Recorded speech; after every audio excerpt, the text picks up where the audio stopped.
अब देखते हैं उत्तराखंड के मसूरी से श्री साथी सुनील सोनकर की खास रिपोर्ट। उत्तराखंड के मसूरी से बड़ी खबर सामने आई है, जहां लक्ष्मणपुरी क्षेत्र में एक धार्मिक ढांचे को हटाने की प्रशासनिक कार्रवाई के बाद माहौल तनावपूर्ण हो गया। कार्रवाई के विरोध में बड़ी संख्या में मुस्लिम समुदाय के लोग सड़क पर उतर आए और राष्ट्रीय राजमार्ग पर जमकर जाम लगाकर प्रदर्शन किया। प्रदर्शनकारियों ने प्रशासनिक कार्रवाई का विरोध करते हुए प्रदेश सरकार के खिलाफ नारेबाजी की। उनका कहना है कि जिस स्थान पर कार्रवाई की गई वो करीब 200 वर्ष पुराना है और वहां उनके पूर्वजों के दफन होने का दावा किया जा रहा है। समुदाय के लोगों का कहना है कि यह नियमित मस्जिद नहीं बल्कि धार्मिक उपयोग में आने वाला एक टीन शेड था।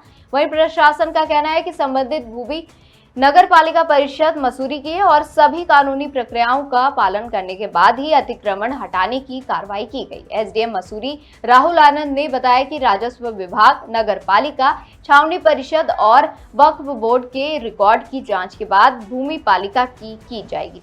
प्रशासन के मुताबिक संबंधित पक्ष को 3 बार नोटिस भी दिए गए थे, लेकिन पालन नहीं होने पर कार्रवाई ही नहीं की गई। फिलहाल क्षेत्र में पुलिस बल तैनात है और प्रशासन कानून व्यवस्था बनाए रखने में जुटा है।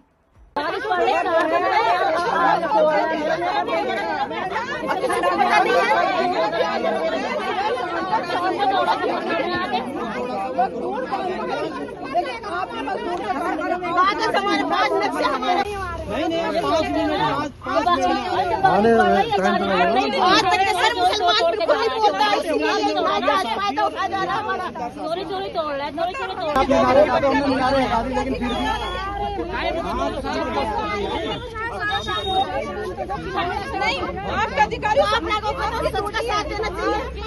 ये कौन सा संघ की रजिस्टर हुआ? 1943।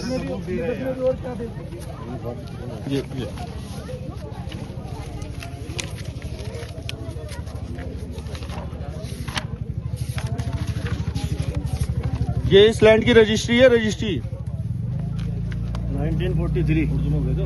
नहीं हिंदी में ट्रांसलेट करा रखी है। अरे क्या भाई, ठीक है। इसी रजिस्ट्री के ब्याह पे इन्होंने 1865 के अंदर इस लैंड का टैक्स लिया।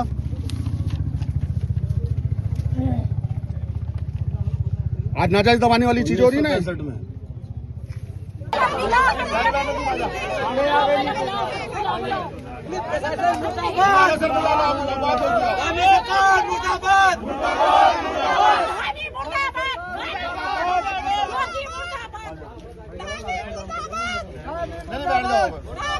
बुला सर, बात होगी, पहले बात कर लो। चुपचाप तोड़ने का कोई सवाल नहीं। जो लड़ने वाला वो आ जाओ। शासन प्रशासन करने का क्या फायदा? अरे बैठ जाओ नीचे।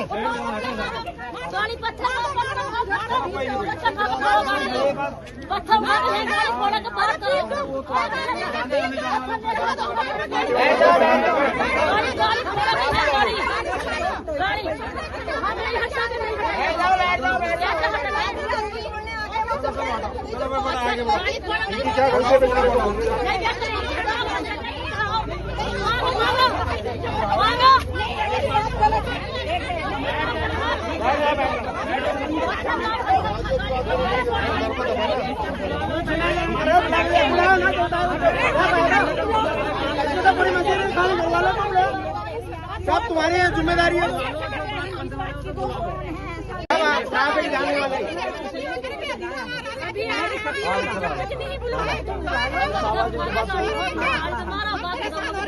यहाँ भेज दिया। हाँ, हम फैसला करने जाएंगे।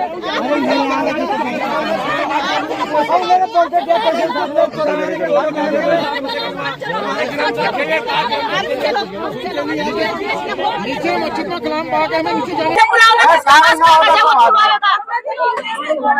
जिसके पास कागज है उसे बुलाओ। जल्दी आ जाओ ना।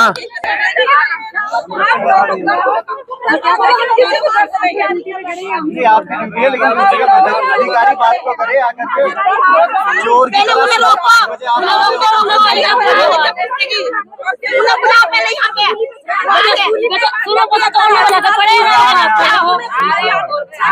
छोड़िए। लेकिन कोर्ट को लगा पड़ी है ये बात कर रहे हैं तो उनको मना कराओ ना, क्यों तोड़ रहे हो? जब आगे जब छूट जाएगी, हाँ जब आगे हम आगे अगर नीचे जाओ तो सुने चलो उन्हें रोक तो बिल्कुल देख लो, भी कह रहा हूं रोक दो उन्हें भी। अरे तो देखो तो सही उसमें कवर है।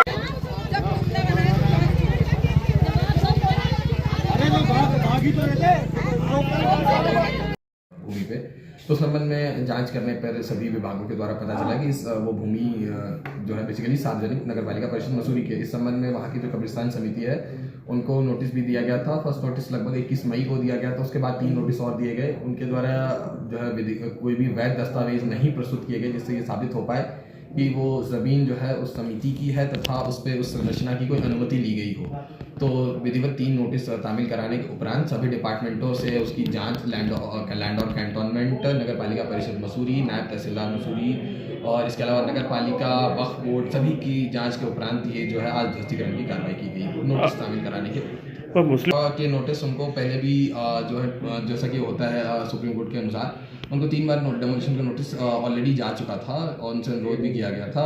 उनके द्वारा संरचना को आधा हटाया था, लेकिन वो जो कि संरचना की कोई भी अनुमति नहीं ली गई है, अतः उसको विधि पूर्वक आज जो है ध्वस्तीकरण किया गया। सर तो ये बताते हैं 200 साल से वहाँ कब्रिस्तान स्थापित है, मुस्लिम समुदाय का एरिया है, आखिरकार ये एरिया किसका है और क्या डिफाइन किया गया उस पूरे लैंड के बारे में? बिल्कुल, उस लैंड के ऊपर जब हमने गहन जांच की तो उस लैंड की कोई भी निजी या किसी समिति के नाम पर रजिस्टर होना नहीं पाया गया, बल्कि ये लैंड सार्वजनिक क्षेत्र में नगर पालिका परिषद मसूरी के अंदर पाया गया, यानी कि ये लैंड जो है नगर पालिका परिषद मसूरी।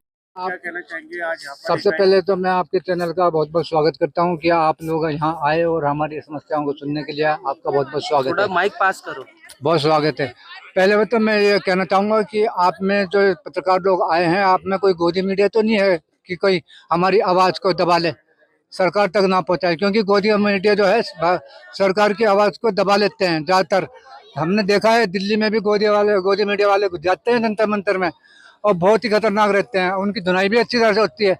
पता चल रहा कोई गोदी मीडिया वाला यहाँ पे आ गया, साले की धुनाई कर दूंगा अभी यहीं, मगर पता नहीं चल रहा है कि गोदी मीडिया वाला भी किसमें घुसा हुआ हो, क्योंकि वो जो है भाजपा से मिले रहते हैं गोदी मीडिया वाले। वो सर हमारी आवाज़ को उठाते नहीं है और आप लोग हम देखेंगे हमारी आवाज़ को उठाएंगे, सरकार तक पहुँचाएंगे। मामला है कि तोड़ी गई? मामला तो ये है कि अब देखो ये क्या नाम आप देख ही रहे हो, उत्तराखंड में जगह जगह मदरसों को, मस्जिदों को, कब्रिस्तानों को टारगेट किया जा रहा है और ये सरकार जो है ज़्यादातर मुसलमानों के पीछे पड़ी हुई है। अब ये समझ में नहीं आ रहा है कि ये सरकार मुसलमानों के पीछे क्यों पड़ी हुई है, आखिर मुसलमानों से क्या चाहती है ये। अब मुसलमानों ने आज़ादी दिलाई है, हमारे बुजुर्ग जो है आज़ाद कराया है हिंदुस्तान को, कोई वैसे थोड़ा ना हो गया आज़ाद। अंग्रेजों से हमारे बुजुर्ग लड़े हैं और आजकल ये सबको भूल गए। हमारे जो बुजुर्ग ने है आज़ादी में अपनी कुर्बानियाँ दी हैं और जब जाके अंग्रेजों से हमारा देश आज़ाद हुआ, मगर अब तो ये हमारा देश भाजपा ने गुलाम बना दिया है, फिर हम गुलामी में आ गए। आप देख रहे हो जगह जगह जंतर मंतर पे छात्रों का प्रदर्शन चल रहा है और अभी हमारे जो है ये शिक्षा मंत्री ने इस्तीफा दिया है और ये इस्तीफा भी अब फिर उन्होंने जो है अपने इच्छा दूसरा वो प्रहलाद जोशी को बना दिया। ये क्या है, ये नहीं चल रहा है। अब देखो अब अमित शाह का इस्तीफा मांग रहे हैं, अब वो भी होना चाहिए, नरेंद्र मोदी का भी इस्तीफा होना चाहिए।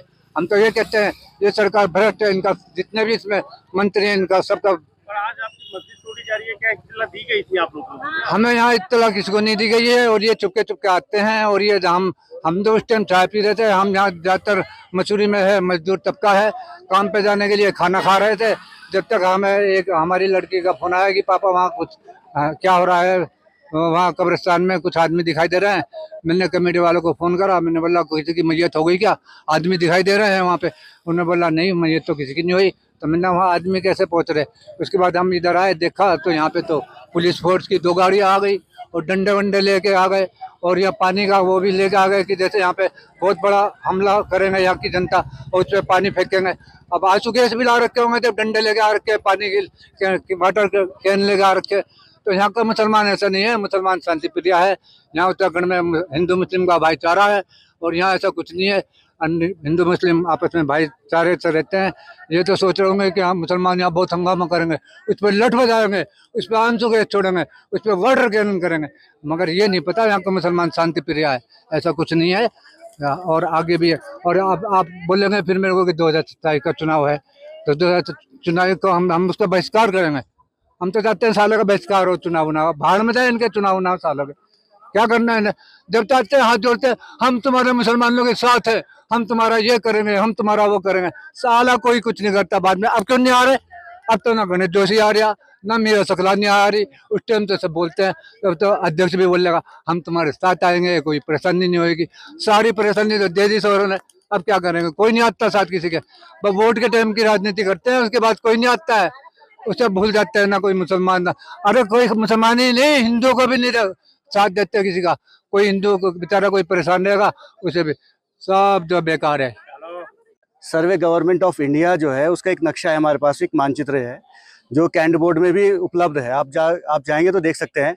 1918 में जो है वह स्ट्रक्चर है, वो मस्जिद लिखी हुई है बाकायदा, उनके नक्शे से बाहर है उस प्रॉपर्टी को, उस पर लिखा हुआ है। लेकिन ये जो है तानाशाही चल रही है सरकार की। सरकार का जो है मुझे लगता है कि पूरा दबाव है और सिर्फ मुसलमानों को टारगेट किया जा रहा है। किसी ने पोस्ट डाल दी कि जी यहाँ मज़ार है। अरे पहले उसके तथ्य देखो। हमारे पास 1911 की रजिस्ट्री भी है इस प्रॉपर्टी की, ठीक है। और अब्बास तैयब साहब जो स्वतंत्रता सेनानी है, एक 1936 में उनका इंतकाल हुआ, वो यहाँ दफन है। आप खुद देखिए ना, ये तो रिकॉर्ड में है। ये तो इसका गूगल आपको बता देगा कि मसूरी के कब्रिस्तान में जो स्वतंत्रता सेनानी अब्बास तैयब साहब दफन है। तो आप कैसे कह सकते हैं कि कब्रिस्तान नहीं है? तो अब आगे की रणनीति? आगे की रणनीति यही है। हम जो शांति प्रिय लोग हैं, संविधान को मानने वाले लोग हैं, हम न्यायालय की शरण में जाएंगे और इसका जवाब जो है ईंट का जवाब पत्थर से देंगे। और शासन प्रशासन जितने भी लोग यहाँ पर आए इनको सबको जवाब देना पड़ेगा। ये तो तानाशाही है, ये तो एक तरीके से धामी गवर्नमेंट की तानाशाही है। बिल्कुल, जब इन्होंने सबसे पहले हमें एक नोटिस दिया था कि भाई इसके कागजात लेके आए, हमने सारे कागजात इनको उपलब्ध कराए। उसके बाद नगर पालिका से रिसीविंग ली और एसडीएम से रिसीविंग ली। उसके बाद भी इन्होंने एक करके सुबह 2 पुलिस की भारी बसें यहाँ पर लगा के इसको ध्वस्तीकरण कार्रवाई कर दी। तो जुल्म है, ये तो निंदनीय है। ये तो जितनी भी इसकी भर्त्सना करी जाए, मुस्लिम समाज, मसूरी नहीं पूरे हिंदुस्तान के मुस्लिम समाज के द्वारा जितनी भी भर्त्सना इसकी की जाए उतनी कम है। ये तो एक तरीके से पूरी तरीके से जुर्म कर रही है यहाँ सरकार। 200 साल पुराने बता रहे हैं आप? देखिए, आज के नहीं है। यहाँ हमारे तैयब साहब की यहाँ पर कब्र है, जो स्वतंत्रता सेनानी है। उनका परिवार अभी भी अलीगढ़ में मौजूद है। हमारे बड़ों की यहाँ पर कब्र है। हमारे यहाँ पर हमारे लोग यहाँ पर दफन है। और हमारे ही नहीं, जब आपको पता है हिंदू धर्म में जो छोटा बच्चा किसी की डेथ होती है उसका जलाने की प्रथा नहीं है, तो यहाँ पर कब्रिस्तान में दफन किया जाता है उनको। ये आज के कब्रिस्तान नहीं है, ये बहुत पुराने कब्रिस्तान है। उसके बाद भी मेरी समझ में नहीं आता प्रशासन को इतनी क्या दिक्कत है मुसलमानों से कि एकाएक इतनी बड़ी फोर्स लगा के इसका ध्वस्तीकरण कर दिया। हमें कागज भी निकालने नहीं दिए, नीचे जाने का मौका तक नहीं दिया प्रशासन ने। तो ये जुल्म है और इस जुल्म के खिलाफ तो हम पूरी तरीके से इसमें आवाज उठाएंगे। क्या आगे की रणनीति? देखिए, हम लोग संविधान को मानने वाले लोग हैं। इसका जितना भी हमसे पुरजोर इसका विरोध कर सकते हैं, हम उसका पुरजोर विरोध करेंगे। और जितना भी मसूरी नहीं पूरे देश में हम इसके खिलाफ आवाज उठाएंगे। ये तो जुल्म है और जुल्म के खिलाफ आवाज उठाना तो हमारा संवैधानिक अधिकार है। क्या मुसलमान इस देश के नागरिक नहीं है? क्या हम लोग यहाँ पैदा नहीं हुए? क्या हम लोगों ने यहाँ पर शिक्षा नहीं ली? तो हमारा पूरा अधिकार है और हम बिल्कुल इसमें अपने संवैधानिक अधिकारों को उपयोग करते हुए हम इसमें पूरी लड़ाई लड़ेंगे। इसमें देखा जा रहा है आप लोगों को गुस्सा तो हो गई ना। पूरी मुस्लिम कम्युनिटी है हमारी और हमारे साथ ऐसा किया जा रहा है। किसी और के साथ, किसी और कम्युनिटी के साथ ऐसा करेंगे, कोई करवा लेगा ऐसा? और आधी रात को आकर आप लोग तोड़ रहे हैं बिना नोटिस के। और हमारी 200 साल पुरानी मस्जिद है ये। अब क्या चाह रहे हैं आप? अब हम क्या चाहेंगे बताइए? तोड़ दिए तो अब हम क्या चाहेंगे? हम गुस्सा ही दिखा सकते हैं और तो कुछ नहीं कर सकते हैं ना। आक्रोश है सारे मुसलमान भाइयों में, सब में आक्रोश है। ऐसा नहीं है कि नहीं है। ट्यूशन भी होंगे, गुस्सा भी क्यों नहीं आएगा? जहाँ जीते जी तो सुकून से रहने दे रहे। जो हमारे बुजुर्ग लोग इंतकाल कर गए हैं कब्रिस्तान में, उनको भी सुकून से नहीं जीने दे रहे। आप क्या चाहते हैं? सरकार चाहती है कि कब्रिस्तान में एक हमारे जो मैयत जाती थी, वहाँ पे कब्रिस्तान में जनाजा रखने के बाद नमाज पढ़ाते थे। वहाँ पर बारिश भी होती है, आंधी तूफान सब कुछ होता। अपनी सेफ्टी के लिए इतना तो कर ही सकते हैं हम। या सरकार हमसे वो भी छीनना चाहती है? सरकार अपना कमरा बनाना चाहती है वहाँ के। अरे तो तोड़ना ही क्यों था? सरकार आके उस कमरे में रह लेती। और मुसलमान लोग मजदूर बेशक हैं, इतना तो कर ही सकते हैं। बहुत ख्याल करते हैं मुसलमान लोग, वहाँ पर खाना देते, पानी देते, सब कुछ देते। उसकर सिंह धामी सरकार को उस कमरे की जरूरत थी तो जाकर ले लेते, सोते वहाँ, फैमिली लाते, रखते। उस कमरे की जरूरत थी तो अरे तो तोड़ना क्या था? अब तोड़ने से क्या चाहते हैं वो? अगर मुसलमानों से इतनी दिक्कत है, परेशानी, सामने आकर बहुत प्यार दिखाते हैं सरकार कि मुसलमान आपस में भाई हैं, भाईचारा हैं। अरे वो भाईचारा कहाँ गया फोन पे कह दिया हम आपकी नहीं तोड़ेंगे, बोले मीनार हटा दो, चद्दर हटा दो, हमने हटा दी, फिर क्यों तोड़ी? सरकार इतनी चोरी छुपे से क्यों वार करती है? इंसानियत वो होती है, कोई भी हो, हिंदू हो मुस्लिम हो, हर कोई सामने से वार करे। अरे कायरवान लोग वार करते हैं पीछे से, सरकार होते साथ वो भी इंसान है, एक हम भी इंसान है। सरकार घर पे बैठी है, इतनी पब्लिक, पुलिस, डंडे, मतलब बम भी होंगे, यकीन नहीं होता बम भी होंगे जरूर, जब पानी तक का हर चीज ला रखी सरकार ने। अरे सरकार इतना क्यों डरती है? जब बोर्ड लेने के लिए आते हैं हम लोगों के पास आते हैं,